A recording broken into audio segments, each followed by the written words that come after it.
जब केदारनाथ में रात को एक साधु को दिखे साक्षात महादेव। सीसीटीवी कैमरे में कैद हुई घटना देखकर मचा हाहाकार। दोस्तों, केदारनाथ को महादेव का घर माना जाता है। भक्तों का मानना है कि केदारनाथ एक ऐसी जगह है जहां महादेव सबसे ज्यादा भक्तों को दर्शन देते हैं और भगवान ने ऐसे ही अपने एक सच्चे भक्त को साक्षात दर्शन दिए हैं। दोस्तों, आज हम आपको एक ऐसे साधु की कहानी बताएंगे जिसने महादेव की एक झलक के लिए अपना सब कुछ छोड़ दिया और महादेव की भक्ति के रास्ते पर निकल गया। तो आगे बढ़ने से पहले सभी महादेव के सच्चे भक्त कमेंट बॉक्स में हर हर महादेव जरूर लिखें और चैनल को सब्सक्राइब जरूर कर लें। मिथुन उत्तर प्रदेश के वाराणसी का रहने वाला था। जब वो छोटा था तब से ही वो महादेव का बहुत बड़ा भक्त था। उसकी माँ ने उसे बताया था कि जब उसने जन्म लिया था तो वो बहुत बीमार था और डॉक्टर ने उन्हें जवाब दे दिया था कि उसका बचना नामुमकिन है। तब उन्होंने महादेव की बहुत आराधना की और भगवान ने उन्हें उसे सही सलामत वापस लौटा दिया। मिथुन के लिए महादेव ही उसकी दुनिया बन चुके थे।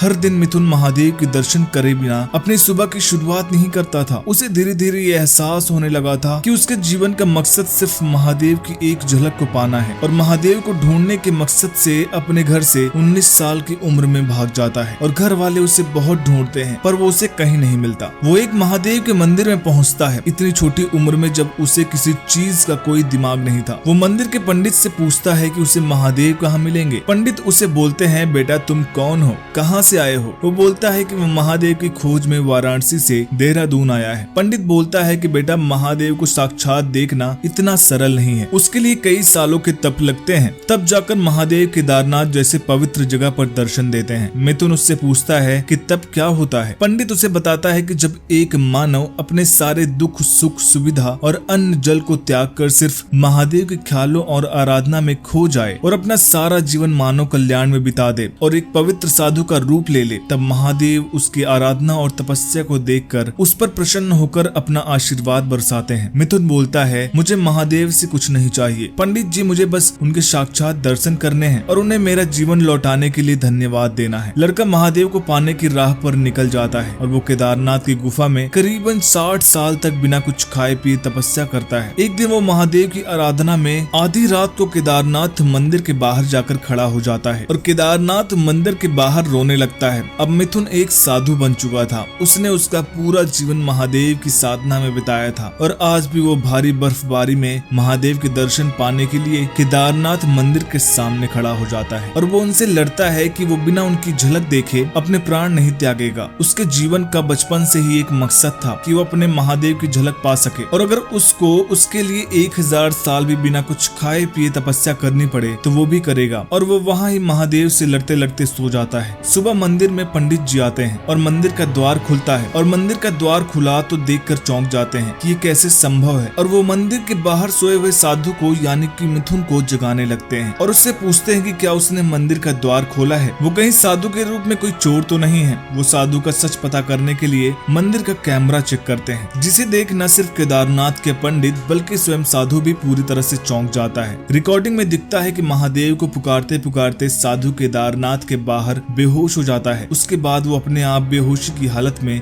खड़ा हो जाता है और उसे मंदिर का द्वार खुला मिलता है। वहाँ उसे बहुत सारे फल दिखते हैं। वो फलों को खाता है और महादेव की आरती करता है और अपने आप कुछ समय बाद मंदिर से बाहर आ जाता है और मंदिर के बाहर फिर से सो जाता है। उसके बाद मंदिर में से एक लड़का आता है। लड़का स्वयं महादेव का रूप लग रहा था। उसकी सुंदर आंखें जिसे देखकर पंडित भी चौंक गए थे कि ये लड़का कौन है और जो मंदिर में से आ रहा है। उससे पहले कभी केदारनाथ में किसी के द्वारा देखा भी नहीं गया था। फिर वो लोग देखते हैं कि वो लड़का साधु को एक चादर उड़ा रहा था और साधु के सर पर हाथ फेर रहा था। साधु उसे एक झलक में देख ही समझ जाता है कि वो कोई और नहीं बल्कि उसके महादेव हैं और वो उन्हें देख अपने मन में ही महादेव का बहुत धन्यवाद करता है और वहाँ पर खड़े सभी लोग उस साधु का आशीर्वाद लेते हैं कि वो बहुत महान है जिसे महादेव स्वयं ने दर्शन दिए हैं। दोस्तों, आपको ये महादेव का चमत्कार कैसा लगा हमें कमेंट बॉक्स में जरूर बताइएगा और वीडियो पसंद आई तो वीडियो को लाइक करिएगा, शेयर करिएगा और चैनल को सब्सक्राइब करना मत भूलिएगा। हर हर महादेव।